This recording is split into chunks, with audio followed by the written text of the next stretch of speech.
So hello everyone, welcome back to my channel. I hope you all are doing well and you are also preparing pretty well for your upcoming examination. जैसा कि आपका DBT होने वाला है and कुछ months के बाद में आपको CSIR देखने को मिलेगा.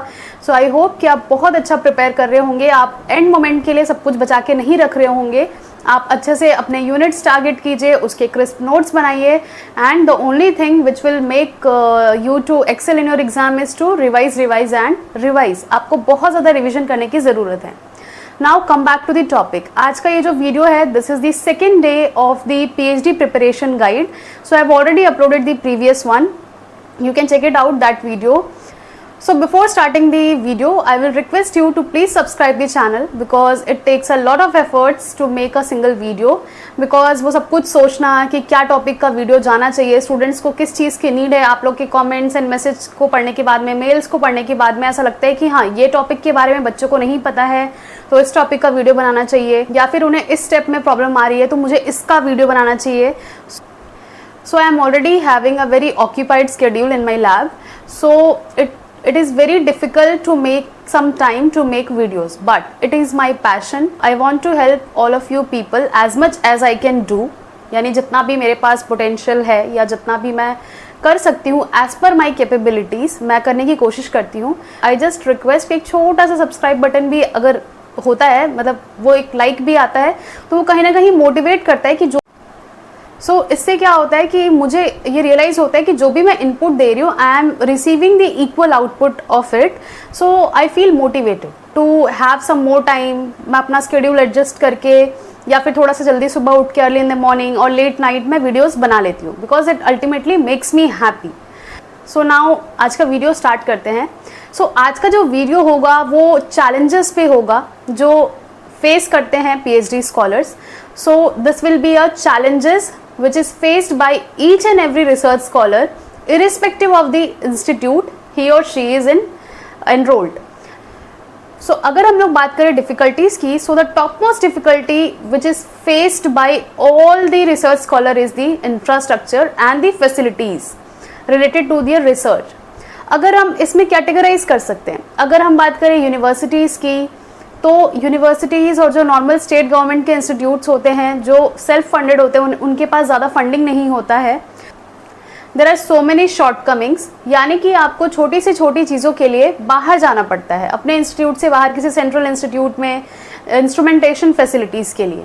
तो ये अगेन आपको कहाँ पर हिट कर देगा? It will just increase the time of your experiments. Whatever you have planned, you have to be dependent on the institute you are looking for, that जहाँ पे भी इंस्ट्रूमेंटेशन अवेलेबल है you are dependent on that institute. So कि वो लोग जब slot देंगे then only you will be able to do your experiments. So this is a major drawback I will say कि यूनिवर्सिटीज़ में लिमिटेड फंडिंग होने की वजह से सब कुछ अवेलेबल नहीं हो पाता है. अगर हम लोग बात करें सेंट्रल फंडेड या फिर ऑटोनमस बॉडीज़ की लाइक IITs एंड NICERS की, नाइपर की, तो वो सेल्फ सफिशिएंट होते हैं. उनके पास बहुत सारा इंफ्रास्ट्रक्चर काफ़ी अच्छा होता है, सारे इंस्ट्रूमेंटेशन फैसिलिटीज़ होते हैं. तो ऑन दैट नोट वहाँ पे एक पॉजिटिव है उनका कि टाइम नहीं जाता है. लेकिन ये आपको बैलेंस करके चलना होगा. ज़रूरी नहीं है कि अगर आप इंस्टीट्यूट से कर रहे हैं या नॉर्मल यूनिवर्सिटी से कर रहे हैं तो आप ये एक्सक्यूज़ दे देंगे कि हाँ हमारे पास हो नहीं पाया. Obviously you have to consider the time it will take to have that part in your research. So this is the major factor which will decide your PhD time span कि आपको कितना टाइम लगेगा. अगर most of the चीज़ें आपको hiring services से करवानी है या फिर आगे किसी दूसरे आउट हाउस जाके करवानी है, so it will become very difficult for you to manage everything there. So ये एक डिसाइडिंग फैक्टर है. जो नेक्स्ट बहुत ही ज़्यादा इंपॉर्टेंट फैक्टर है वो ये हो जाता है कि अगर आप किसी लैब में जा रहे हैं suppose, so if that lab is involved in doing a certain project and they have standardized all the things like the basic experiment they used to do in their project, so if they have standardized it, you will and now you are entering into that lab and you can take that protocol and you can do directly without any standardization wala thing. So this will just cut off your time ki if you are starting from the scratch, then you have to do a lot of experiment, you need to do a lot of optimization and standardization. So compare कीजिए एक यहाँ पे जब आप directly जाके किसी experiment protocol को follow कर ले रहे हैं, and on the other hand अगर आप स्क्रैच से स्टार्ट करें तो स्क्रैच से स्टार्ट करना है और यहाँ से स्टार्ट करने में बहुत ज़्यादा डिफरेंस है। सो अगेन एक ऐसा लैब चूज़ कीजिए जो कि बहुत न्यूली इस्टेब्लिश ना हो, as per my personal experience, क्योंकि जितना न्यूली इस्टेब्लिश लैब में आप जाएंगे उतना आपको काम करना होगा, बिकॉज चीज़ें स्टैंडर्डाइज नहीं होंगी। ऑब्वियस सी बात है, वो लैब नया नया इस्टेब्लिश हुआ है, तो जो भी आप जिस भी डोमेन में काम करेंगे तो नेक्स्ट 4 इयर्स में आपको बाकी का काम करना है। सो ये एक अलग से फैक्टर है कि कितना ज़्यादा आपके लैब में ऑलरेडी काम हो चुका है। थर्ड थिंग, आपका खुद का पीएचडी का topic, what is your PhD topic will also decide your PhD time span. कुछ टॉपिक जो होता है जिसमें रिसर्च बहुत ज़्यादा टाइम लेता है, लाइक अगर हमने कोई क्लिनिकल ट्रायल हमें करना है, आज मैंने कोई ड्रग बना दिया, मैं उसका क्लिनिकल ट्रायल करना चाहती हूँ। सो क्लिनिकल ट्रायल से पहले मुझे प्री क्लिनिकल ट्रायल करना होगा, एनिमल मॉडल में करना होगा, एंड उसके बाद मुझे जाना होगा ह्यूमन सब्जेक्ट्स पे। सो ये तो एक दिन का काम नहीं है, आप कम से कम कुछ टाइम पीरियड तक करेंगे। सो वो सारी चीज़ों में एथिकल क्लियरेंस लेना एंड ह्यूमन सब्जेक्ट्स ढूंढना कि किसे हम देंगे, वो सारी चीज़ें बहुत ज़्यादा मेसी होती हैं। तो ऐसा नहीं है कि आप कर नहीं सकते, बट ये सारी चीज़ें डिसाइड करती हैं कि आपका टाइम कितना लगेगा और कितना नहीं। सो ये सब चीज़ें हमें एमएससी के जस्ट बाद हम जाते तो हमें पता नहीं होती हैं। क्यों? क्योंकि हमें लगता है कि हमें बहुत फैसिनेटिंग सा रिसर्च करना है। आप आजकल जो पीएचडी के व्लॉग्स आते हैं या जो पीएचडी के पेजेस होते हैं, आप you can read that post also, वो हमेशा ये अवेयर करने की कोशिश करते हैं कि आप ऐसे माइंड में मत बैठा के जाइए कि आपको बहुत ज़्यादा बड़ा एडवांस एकदम फैसिनेटिंग रिसर्च करना है, क्योंकि ऐसा कुछ नहीं होता है। ये हमारा जो एक्साइटमेंट लेवल होता है वो एकदम यहाँ पे होता है, और वो होना भी चाहिए। This is a very good thing, but the reality is कि जब हम बहुत ज़्यादा एक्सपेक्टेशन को यहाँ करके जाते हैं एंड वो चीज़ हमें नहीं मिलता है, तो बहुत ज़्यादा हम डीमोटिवेट हो जाते हैं एंड जितना हम कर सकते थे वो भी हम नहीं कर पाते हैं। तो अपना ऑब्जेक्टिव फ्रेम करने से पहले बहुत ही ज़्यादा रियलिस्टिक होके चले। ऐसा नहीं है, आप जो भी अपने आरडीसी मेंबर्स के सामने में प्रेजेंट कर रहे हैं वो it should be achievable. It should not be like कि you are suffering and suffering for doing all those things. No, it should not be at your peace. It should not be at the cost of your peace, your well-being, your personal life or your mental well-being. ये सबको side में रख के achievement नहीं चाहिए, ये सबको balance रख के चाहिए। सो इसके लिए क्या करना है, बहुत ज़्यादा सबसे पहले तो पढ़ाई करनी है। बिना पढ़ाई किए तो कुछ नहीं होगा। मतलब ऐसा लगता है कि रिसर्च में आगे तब तो कुछ पढ़ना नहीं है, बुक नो। रिसर्च में आज के डेट में बहुत ज़्यादा पढ़ना होता है। पढ़ना मतलब सिर्फ थ्योरी की बात ही नहीं है, आपको प्रैक्टिकली सोचना होता है कि अगर मैंने ये ऑब्जेक्टिव्स फ्रेम किए हैं तो क्या ये अचीवेबल है, क्या ये अचीवेबल नहीं है, कितना टाइम ड्यूरेशन मुझे लग सकता है। Suppose if you are expecting कि कोई भी आपका एक्सपेरिमेंट जो है it will be completed with all the replicates in around 2 or 3 months। सो आप जो रफ प्लान बनाते हैं अपना, आपने उतना मेंशन किया है, बट उस बीच at that duration you might have some other deadlines also. अगर कुछ पेपर वर्क चल रहा है या फिर आपके लैब में ही कुछ और इवैल्यूएशन चल रहा हो या फिर सर्टेन अदर बहुत सारी चीज़ें होती हैं, वो सब उस बीच आ जाए तो क्या होगा, आपने जो भी डिसाइड किया था वो स्ट्रेच होके उस 2 months के बजाय वो खसक के वो स्ट्रेच होके कहाँ चला जाएगा, 3-4 महीने 6 महीने हो जाएंगे। सो ये सारी चीज़ों में हमेशा आपको मार्जिन लेके चलना होगा। कि आप पीएचडी का एक मेजर टिप ये भी है that you should be mentally prepared for everything at any time.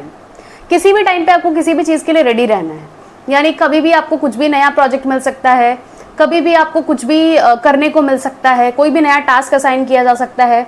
आप मेंटली प्रिपेयर नहीं होंगे लेकिन वो टास्क आपके पास आ जाएगा and you have to do that, you don't have any other option.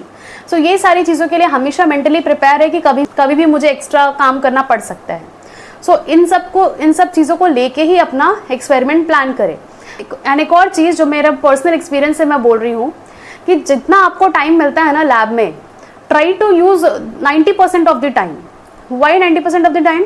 Because हम कभी कभी मन का हम कर लेते हैं, नहीं मेरा मन नहीं कर रहा है, मैं कल करूँगा एक्सपेरिमेंट, या करूँगी नेक्स्ट वीक से स्टार्ट करेंगे। नो, यूज़ दैट टाइम, क्योंकि एक एक दिन कैसे निकल जाता है आपको बिल्कुल भी पता नहीं चलेगा। आपको बहुत ज़्यादा टाइम यूटिलाइजेशन की ज़रूरत है, क्योंकि एक एक दिन हमें लगता है कि आज मन नहीं है, कल मन नहीं है, ऐसा मन नहीं। जितना हो सके अपने टाइम को प्लान करके चल सके, छोटे छोटे टारगेट्स बनाए। ऐसा नहीं कि आप 2 महीने का टारगेट एक ही बार में लिख रहे, कुछ नहीं होने वाला उससे। 1 वीक का टारगेट लेके चले। हर संडे आप बैठते हैं ना, संडे को रियलाइज करते हैं ना कि नेक्स्ट वीक शुरू होने वाला है, उस टाइम पे make a plan that in this week, in this 6 days I have to do this much of experiment, this much of writing part and this much of literature search। यानी ये 3 चीज हमेशा पैरेलली चलना चाहिए। Experiment, आपका उसका documentation, जो experiment आया उसके जो भी फाइंडिंग्स आए हैं उसको एकदम कंपाइल करके रख लीजिए। नेगेटिव आया है तो भी उसका क्या कंसेप्ट है, क्यों नेगेटिव आया है, उससे रिलेटेड चीजें करिए।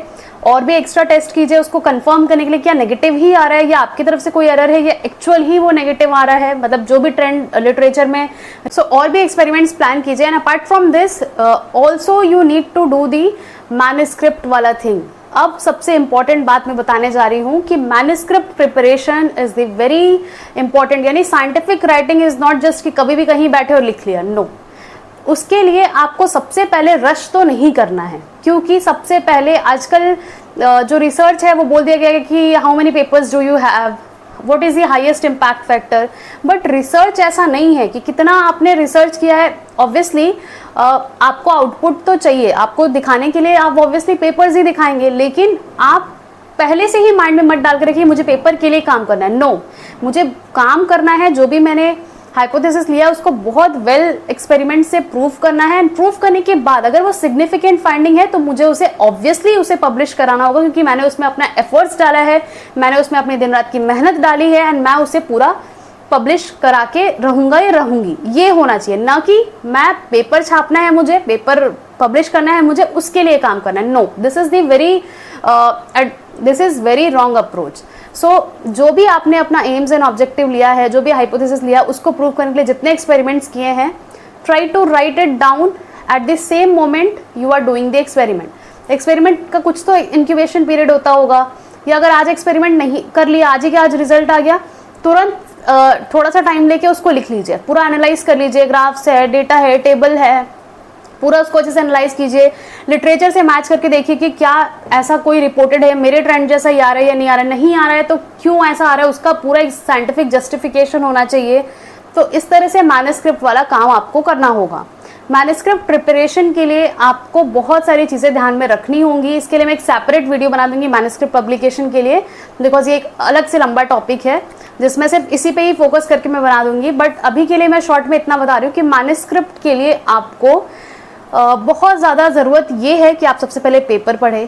पेपर में साइंटिफिक राइटिंग कैसे किया जाता है आपको देखने की ज़रूरत है, एब्स्ट्रैक्ट कैसे लिखा जाता है, ग्राफिकल एब्स्ट्रैक्ट कैसे बनाया जाता है, अपना जो रिजल्ट एंड उसका एक स्ट्रॉन्ग हम कंक्लूजन कैसे लिख सकते हैं कि हमारा जो भी फाइंडिंग्स है उसका मेन आउटपुट क्या आया है हमारे रिसर्च करने के बाद में। Suppose you are doing a research related to some phytotherapeutics, तो आपने कुछ डेवलप किया है, उसका क्लिनिकल ट्रायल किया है, नहीं किया है, जो भी किया है, तो उसका आउटकम क्या आया है, final outcome, you need to mention it so clearly, so boldly कि हाँ whatever we have done through this experiment, we can suggest that there is a potential in this whatever drug we have developed to cure this disease। एक उतना confidently आपको लिखने आना चाहिए। And जितने भी आप एक्सपेरिमेंट्स कर रहे हैं उसके सपोर्ट में और भी जो भी कंफर्मेटरी टेस्ट है वो आपको करने की ज़रूरत है। हो सकता है कि आप अभी के पेपर में उसे ना डालें, बट आपको हमेशा सप्लीमेंट्री डेटा के लिए रेडी रहना चाहिए, क्योंकि हो सकता है कि जब वो पीयर रिव्यू में जाए तो इट माइट बी कि वो रिवीजन में वो क्वेश्चन आपको पूछ दे। तो अगर आपके पास ऑलरेडी डेटा होगा तो आपको बहुत ज़्यादा परेशान होने की ज़रूरत नहीं होगी। तो अगर आप किसी हाइपोथेसिस को या किसी ऑब्जेक्टिव को प्रूव करने के लिए 2 एक्सपेरिमेंट्स कर रहे हैं, सो इफ पॉसिबल उससे रिलेटेड या उसको कंफर्म करने के लिए, उसको एश्योर करने के लिए कि हाँ जो भी आपकी फाइंडिंग्स आई है वो वैलिड है, उसको ऑथेंटिकेट बताने के लिए, और अगर हेल्पिंग कुछ 1-2 एक्सपेरिमेंट्स आप कर सकते हैं, अगर आपको टाइम अलाउ कर रहा है, रिसोर्सेज हैं आपके पास में, तो डू दैट। बिना ये सोचे कि वो डेटा कहाँ जाएगा कहाँ नहीं जाएगा, डू दैट, क्योंकि वो चीज़ जब आप पेपर पब्लिकेशन करेंगे तो उसमें वो आपको काम में आ सकता है। सो ये जितनी भी चीज़ें मैंने बताई कि क्या क्या फैक्टर्स आपके पीएचडी टाइम स्पैन को इन्फ्लुएंस कर सकते हैं, इसके अलावा भी बहुत सारे फैक्टर्स हैं जो कि मैं आने वाले वीडियोस में बताऊंगी। सो आज का ये जो वीडियो है वो मुझे रियलिस्टिक वे में बताना था कि कहाँ कहाँ पे हमें प्रॉब्लम आती है। सो ये सारी चीज़ें आपको जानने की ज़रूरत है। थोड़ा सा सोचिए, जो आपके सीनियर्स हैं उनसे बात कीजिए कि क्या एक्चुअल में पीएचडी होता है, कैसे क्या क्या प्रॉब्लम्स आती हैं, कितना टाइम लगता है, ये सारी चीज़ें बात करने से। लेकिन हाँ, बात करने के बाद में उनके डिसीजन पे मत जाइए, अपना डिसीजन लीजिए कि आपको करना है या नहीं करना है। So this is all for today. I again request to do subscribe the channel, and if you want me to make a video on a certain topic, you can suggest me in the comment box. And thank you so much for watching.